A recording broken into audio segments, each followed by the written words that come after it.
It was a long, seemingly endless hall, smooth concrete like that staircase.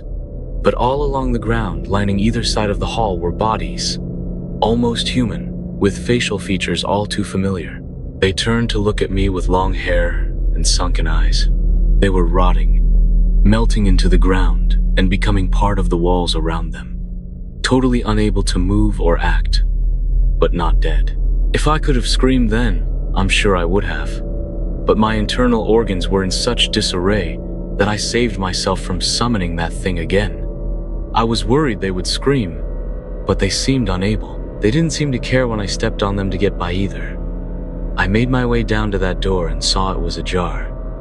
I felt lucky not to be locked inside with those things. I stepped outside and recognized the old abandoned store from the original mall, though all the lights were out. I turned back towards that thing's nest and recognized the pale yellow door as well. It was the same as ever here, just repeating endless doors. Those next couple of weeks were hard. I was silent, but every now and then, I would have to hide to avoid the smaller, zombie-like things slumping around. My wounds began to heal themselves, though that took quite a bit longer. I tried going in one direction for as long as possible, hoping that there had to be an end if I went far enough. There wasn't. Whatever this thing is, I think it truly goes on forever. Finally, I came across another security office, where I found a note, describing everything I've just been through, as I'm sure it will for you. I hope that this was enough to convince you.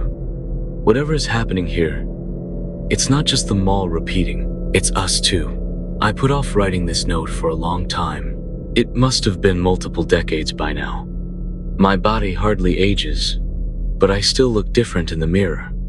I've tried to end it all more than once, but it doesn't work.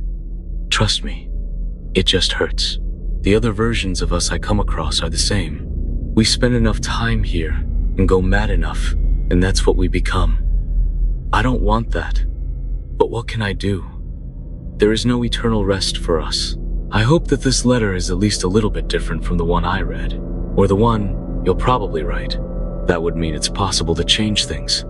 With enough of us, maybe someday one of them will figure something out.